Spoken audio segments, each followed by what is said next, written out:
y comenzando desde Moisés y siguiendo por todos los profetas, les declaraba en todas las escrituras lo que de él decía.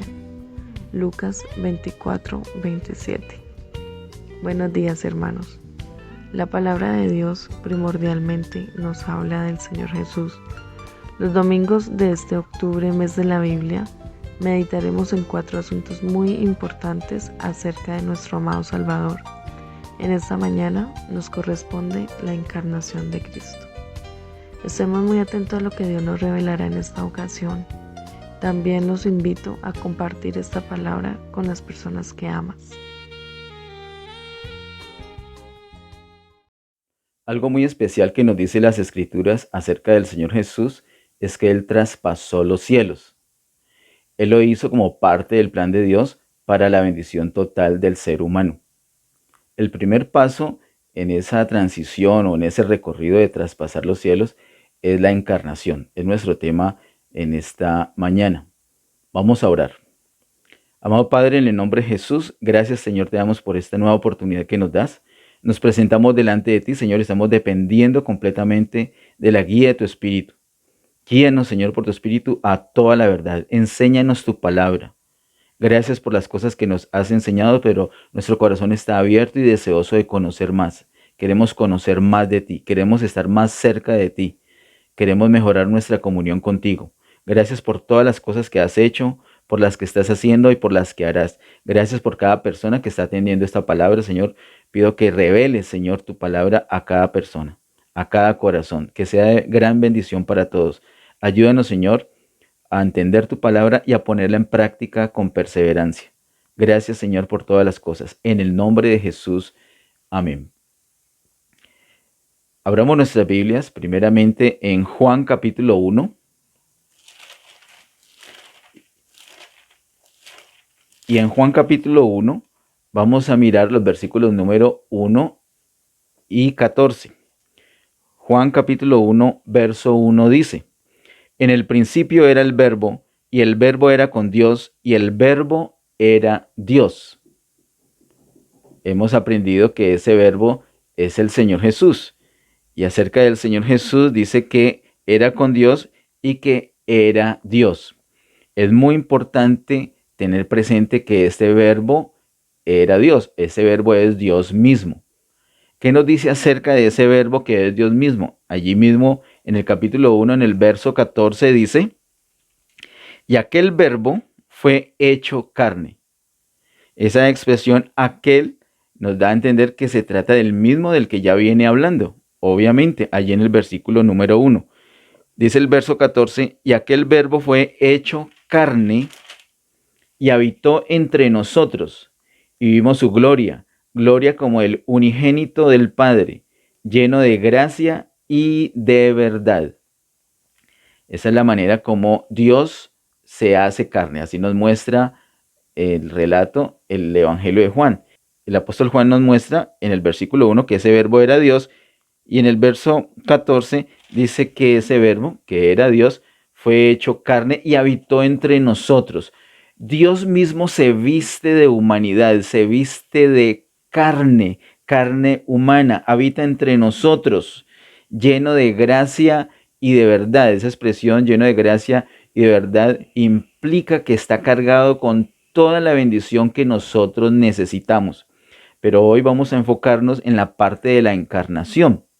El Señor fue concebido, como dice la Escritura, por el Espíritu Santo. Hay varias cosas que hemos charlado acerca de la encarnación. Yo voy a tratar en esta mañana de tocar un aspecto que de pronto no se ha explorado mucho, pero que es de gran importancia. El Señor se viste de humanidad. Dios mismo se hace hombre, se hace como uno de nosotros y habita entre nosotros.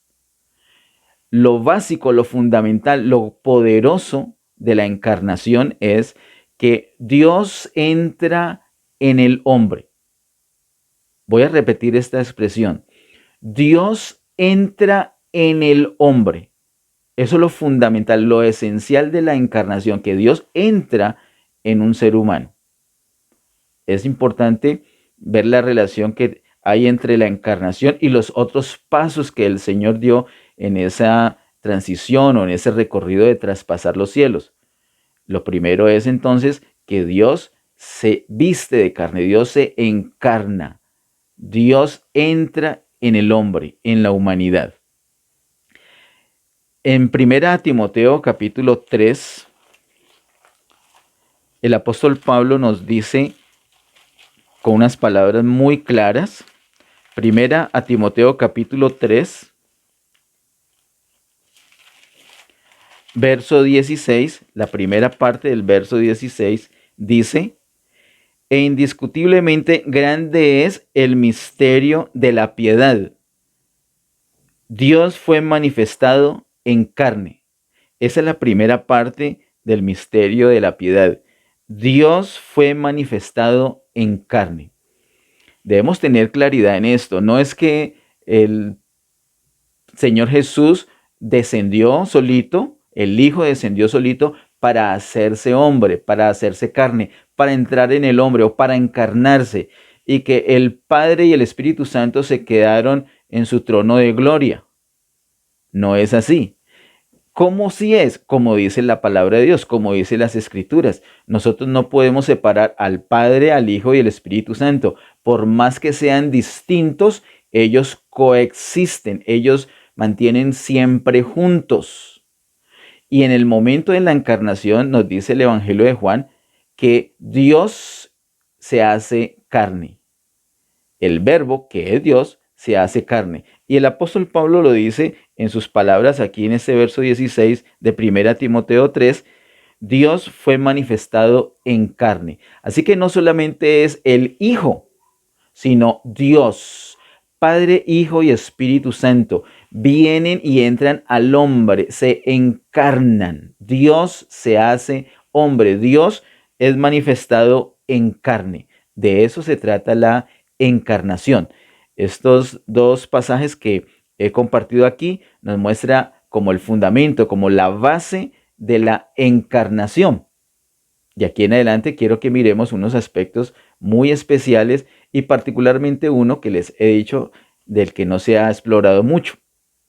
Acompáñame por favor a 2 Corintios capítulo 4. 2 Corintios capítulo 4, versículo número 4. 2 Corintios capítulo 4, verso 4 dice: en los cuales el Dios de este siglo cegó el entendimiento de los incrédulos, para que no les resplandezca la luz del evangelio de la gloria de Cristo, el cual es la imagen de Dios. Tengamos presente lo que el apóstol Pablo nos está declarando aquí, que Cristo es la imagen de Dios. Note que no dice que Cristo es a la imagen de Dios, sino que Cristo es la imagen de Dios. Miremos ahora Colosenses capítulo 1, verso 15.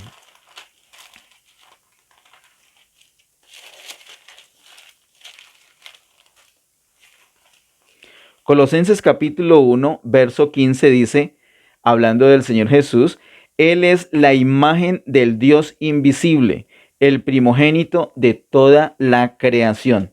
Note nuevamente que dice categóricamente que el Señor Jesús es la imagen del Dios invisible. No es como la imagen, no fue hecho o concebido a la imagen, sino que es en sí mismo la imagen del Dios invisible.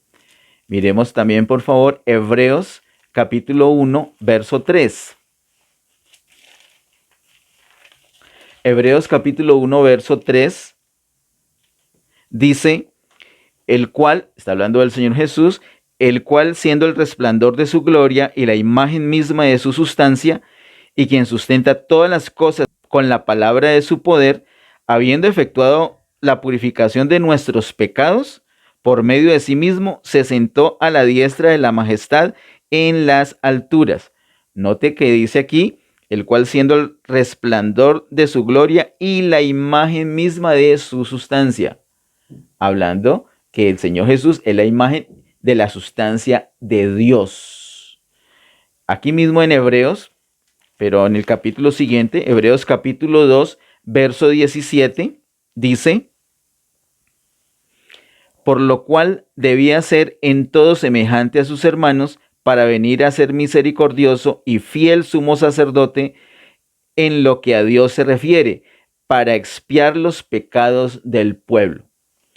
Por un lado, la palabra de Dios nos dice que Cristo es la imagen de Dios, pero aquí, por ejemplo, en este verso 17 de Hebreos capítulo 2 nos dice que el Señor Jesús debía ser en todo semejante a sus hermanos. ¿Y para qué? El mismo verso 17 dice, para expiar los pecados del pueblo. Así que el Señor Jesús tiene esa naturaleza humana, pero también tiene naturaleza divina. ¿Para qué tiene esa naturaleza divina? Para ser la imagen de Dios. Es la imagen de Dios, es Dios mismo hecho hombre. ¿Y para qué es semejante a los hombres? Para poder servir de redentor. Dice el verso 17, para expiar los pecados del pueblo. Era necesario que Él se vistiera de carne para que en esa carne, en ese cuerpo, Él llevara todos tus pecados y mis pecados. Toda la maldad para expiar nuestros pecados. Pero esa parte corresponde a la muerte y por eso no vamos a ahondar en este asunto en esta mañana. Les quiero enfatizar que hay una relación muy estrecha en la encarnación, en la muerte, en la resurrección y en la ascensión, que son los 4 temas que nos ocuparán, si el Señor no lo permite, los domingos en la mañana. Aquí con la encarnación lo que nos corresponde decir es que el Señor tiene naturaleza humana y naturaleza divina. Es Dios vestido de humanidad. Dice también en Filipenses capítulo 2, versos 7 y 8.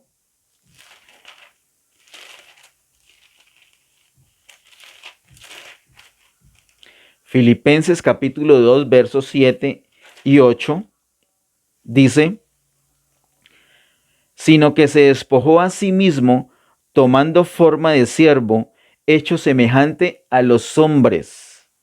Y estando en la condición de hombre, se humilló a sí mismo, haciéndose obediente hasta la muerte, y muerte de cruz. Ese es el Señor Jesús. Dice el verso 7 que se despojó a sí mismo, se despojó de toda su gloria. Se despojó, descendió y se vistió de humanidad, se hizo hombre. Y dice que el verso 8 dice que estando en la condición de hombre se humilló a sí mismo, haciéndose obediente hasta la muerte y muerte de cruz. Esa es una de las razones por las cuales el Señor tuvo que encarnarse para poder morir en la cruz del Calvario por nuestros pecados. Básicamente, el asunto se trata que el hombre pecó contra Dios. La creación máxima de Dios, todo lo que el Señor tenía puesto, depositado en el hombre, el propósito suyo, pero el hombre fracasó por el pecado. La palabra de Dios nos enseña que la paga del pecado es muerte. Como el hombre pecó, entonces el hombre debía morir. Y Dios en su justicia tenía que llevar a cabo esa muerte del hombre, tenía que matar al hombre. El hombre tenía que morir por el pecado. Pero es que también Dios ama al hombre. Por un lado, Dios es justo y por eso el hombre tenía que morir. Pero por otro lado, Dios ama al hombre y no quiere que el hombre muera. Pero Dios no podía alcahuetear el pecado del hombre. Por su justicia tenía que haber una satisfacción de esa justicia con la muerte. Así que el Señor decide un plan. Y el plan es Él mismo venir a la tierra, Él mismo hacerse hombre, como lo dicen las escrituras que hemos leído. Dios mismo se hace hombre, se viste de humanidad, de carne, para llevar sobre su propio cuerpo, sobre su carne, nuestros pecados. Al llevar esos pecados, entonces se está satisfaciendo la justicia de Dios. Hay una muerte. Lo que pasa es que es una muerte expiatoria. Por eso era necesario en carne, porque Dios no puede morir. Pero vestido de carne, ahora sí puede morir. Él se viste de carne para poder morir por nuestros pecados. Esa parte de la expiación o de la redención es la parte conocida, es digamos lo esencial que se conoce, por lo cual Dios tuvo que encarnarse. Ese es uno de los aspectos importantes de la encarnación del Señor, que Él se hizo hombre para poder morir, para morir en la cruz del Calvario para nuestra redención. Y esa parte es muy importante. Pero hemos visto que el Señor es la imagen del Dios invisible. ¿Para qué iba a ser la imagen del Dios invisible? ¿Para qué Cristo es hombre y es Dios? ¿Y solamente para expiar? ¿Solamente para la redención? En ese caso, entonces, no era necesario que hubiera vivido como hombre todo ese tiempo, esos 33 años y pico. Se hubiera encarnado y hubiera ido a la cruz de una vez, pero él tuvo una vida como hombre, y ese lapso de esa vida como hombre es muy importante, y es allí donde se ha explorado poco, por lo menos esa es mi opinión. Casi no se ha hablado del asunto, de ese vivir del Señor Jesús aquí entre nosotros, como dice el apóstol Juan en Juan capítulo 1. Juan capítulo 1, 14 dice que estuvo entre nosotros, habitó entre nosotros. Eso no fue en un momentico, eso fue varios años, más de 30 años, más de 33 años. Él estuvo entre los seres humanos y tuvo una vida muy especial. De eso es que les quiero hablar ahorita en este último segmento. Para esto, les pido por favor que me acompañe en Génesis capítulo 1, verso 26 y 27. Génesis capítulo 1, verso 26 y 27. Tal vez usted sepa que en Génesis capítulo 1, verso 26 y 27 se habla del propósito de Dios al crear al hombre. Y si no lo sabías, pues te lo estoy diciendo. Génesis capítulo 1, verso 26 y 27 nos habla de ese propósito que Dios tuvo al crear al ser humano. Vamos a leer esos dos versículos. Dice así Génesis 1, 26 y 27. Entonces dijo Dios, hagamos al hombre a nuestra imagen, conforme a nuestra semejanza, y señoree en los peces del mar, en las aves de los cielos, en las bestias, en toda la tierra y en todo animal que se arrastra sobre la tierra. Ese es el deseo, ese es el propósito, esa es la intención de Dios expresada en el verso 26. Hagamos al hombre a nuestra imagen conforme a nuestra semejanza. Son las palabras de Dios, porque la escritura dice, entonces dijo Dios. Sabemos que habla en plural porque se trata de un Dios trino.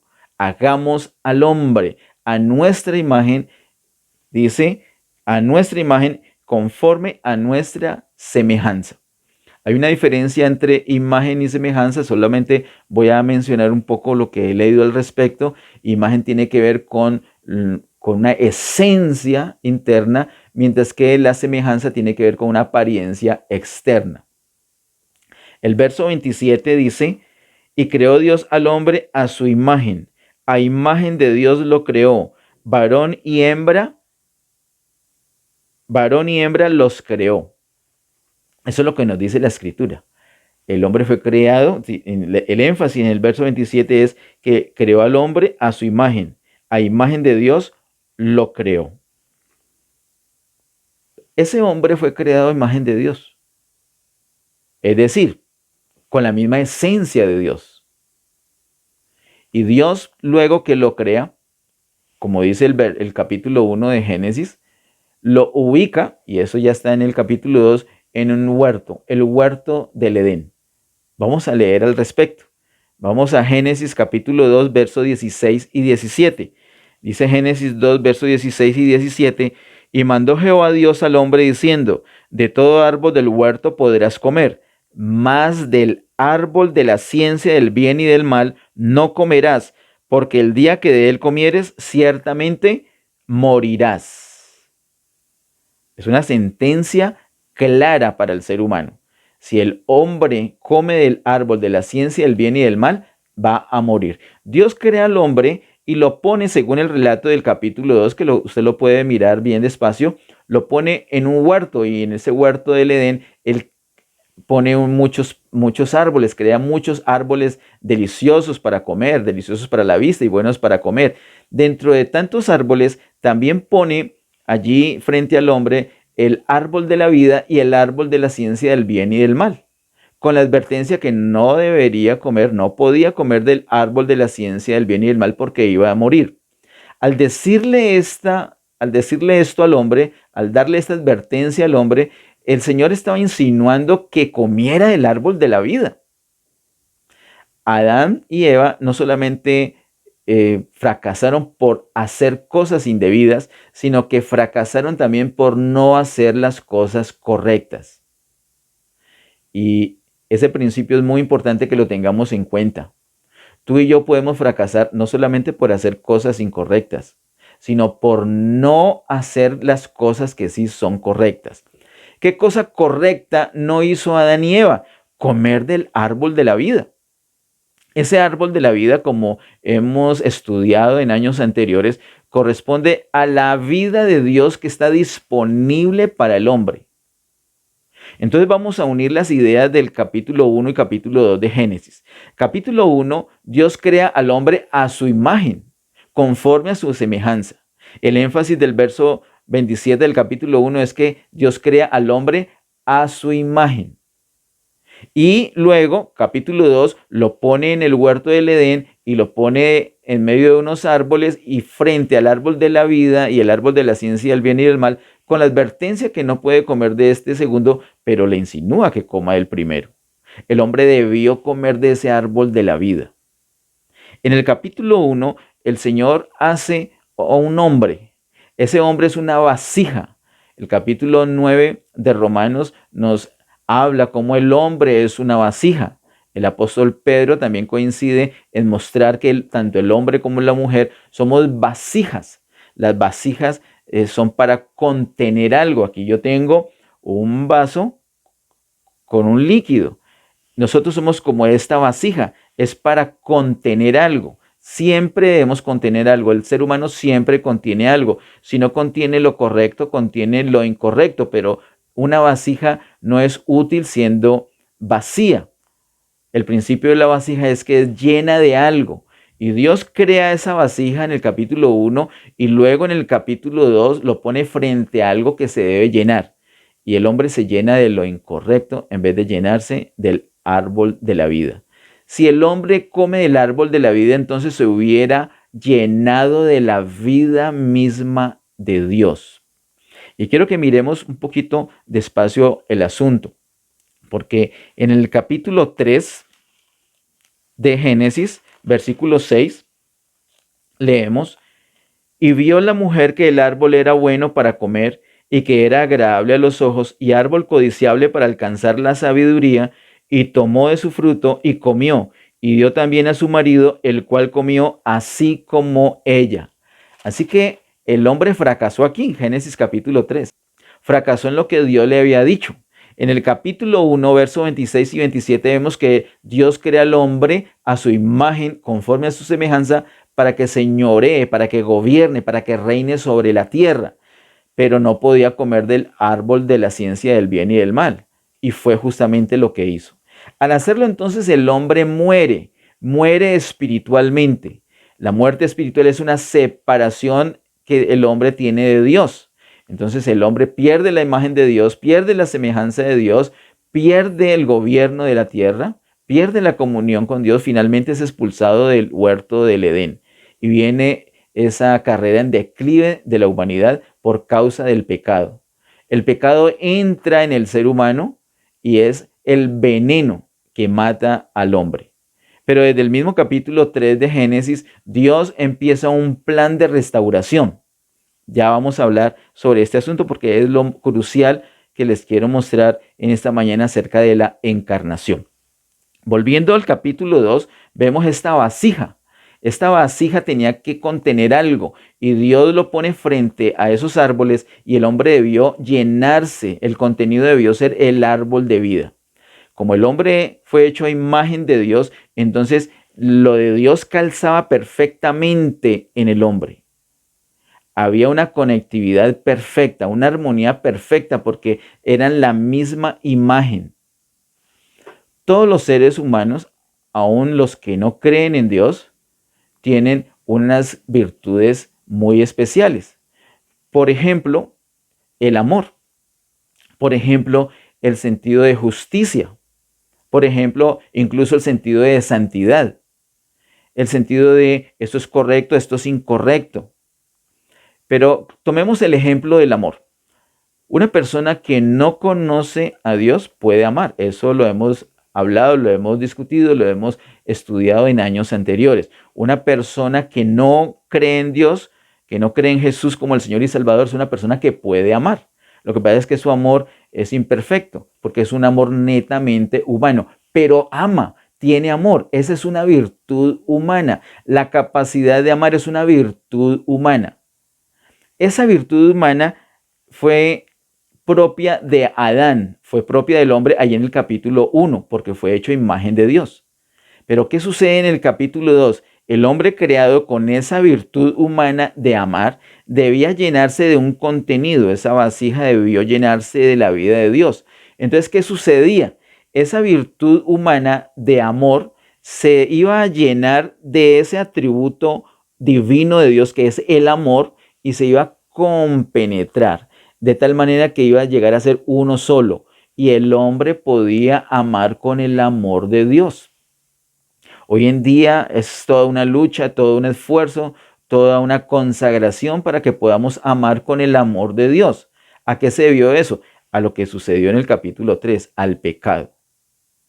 El pecado echa a perder el propósito que Dios tenía. El propósito que Dios tenía es que el hombre a su imagen y semejanza reinara sobre la tierra. Que el hombre fuera uno solo con Dios. Por eso fue creado a imagen de Dios, pero como una vasija que debía llenarse de Dios. Tú eres una vasija y tienes que llenarte de Dios para que esas virtudes humanas que tienes, aunque no creas en Dios, sean llenas, sean complementadas, sean equipadas, sean potencializadas, sean exaltadas con los atributos de Dios.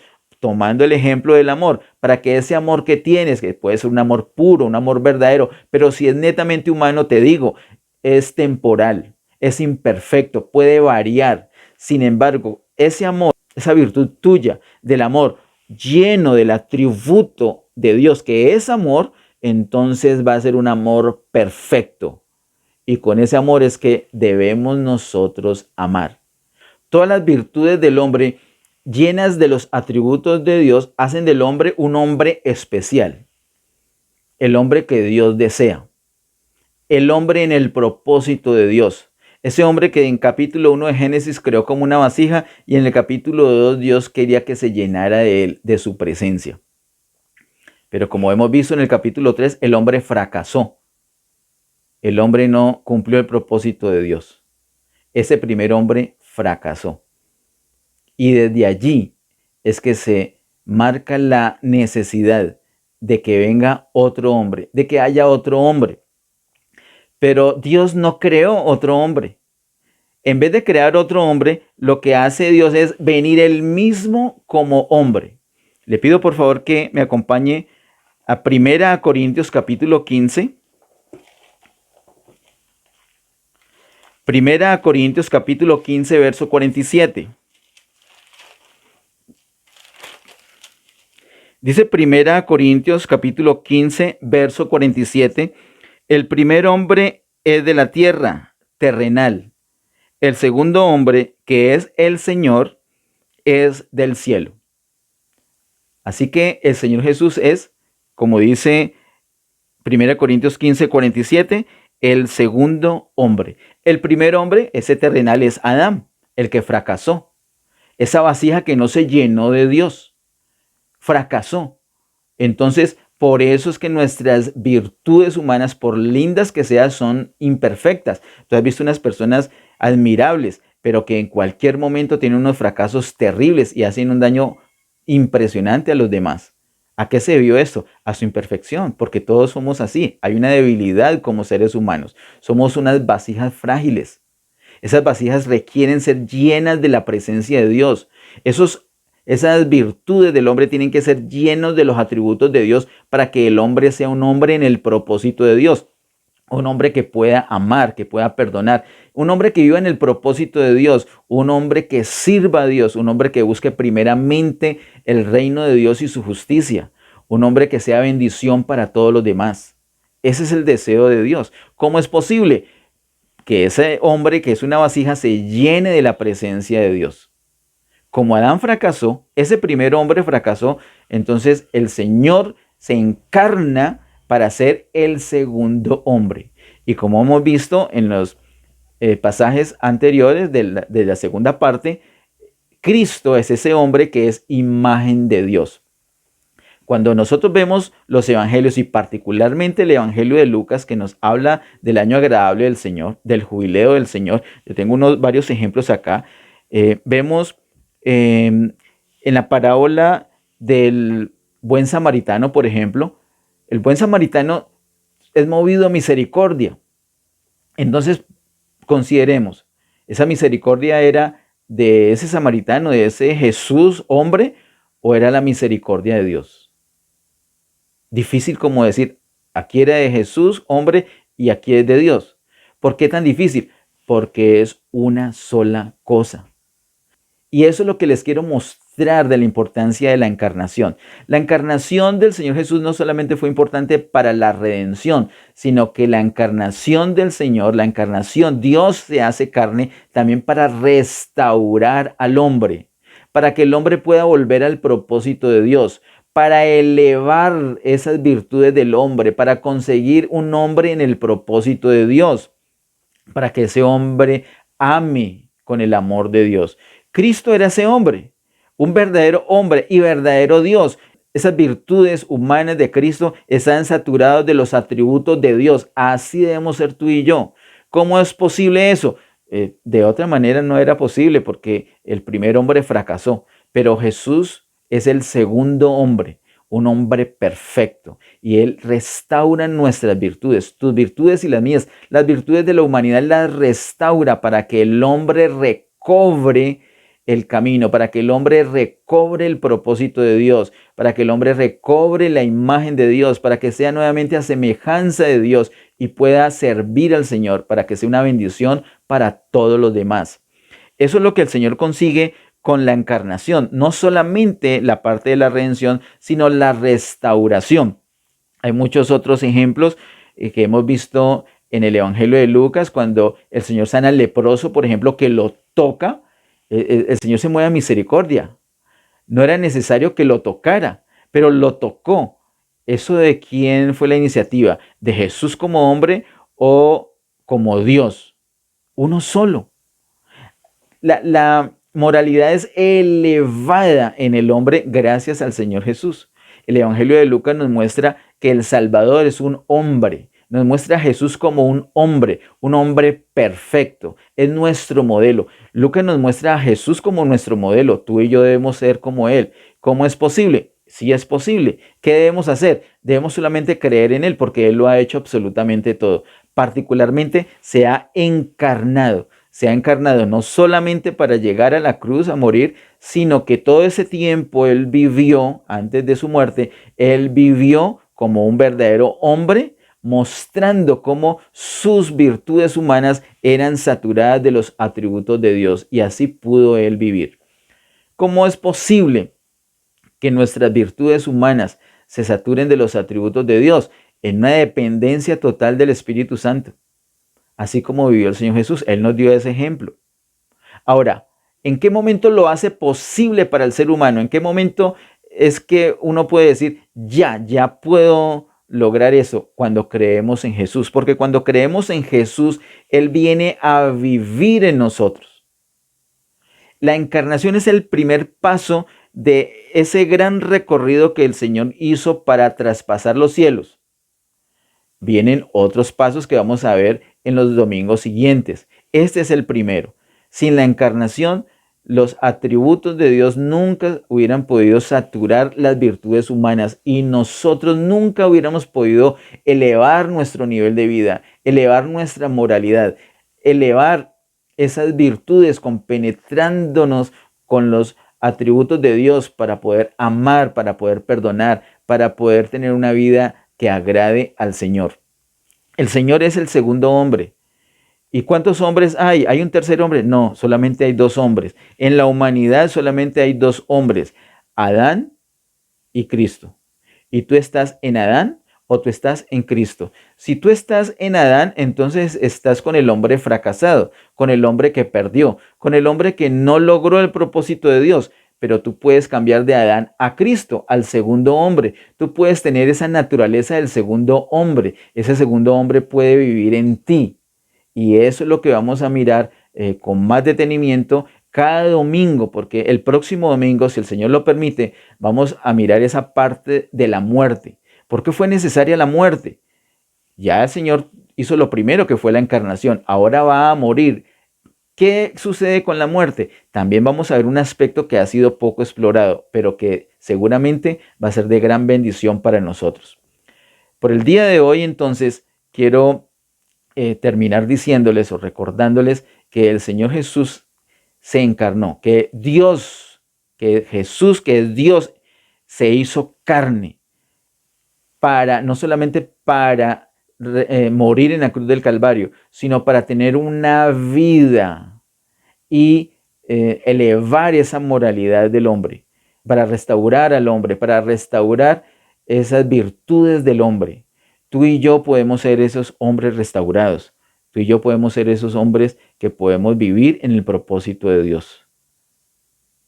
Dependamos del Señor, que Él ya lo ha hecho absolutamente todo para nosotros. Él traspasó los cielos. Él se hizo hombre. Y dice en Juan capítulo 1, verso 14, lleno de gracia y de verdad. Quiero volver a Juan capítulo 1,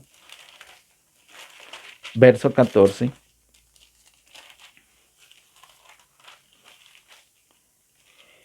Dice, y aquel verbo fue hecho carne y habitó entre nosotros y vimos su gloria, gloria como el unigénito del Padre, lleno de gracia y de verdad.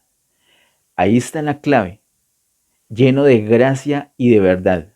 Esa gracia y esa verdad puede estar en nosotros. Cuando Cristo está en nosotros, como Él está lleno de gracia y de verdad, entonces tenemos esa gracia y esa verdad, que es esencial para ese recobro, es esencial para esa restauración del nivel del hombre, para esa restauración de un hombre en el propósito de Dios. Vamos a orar.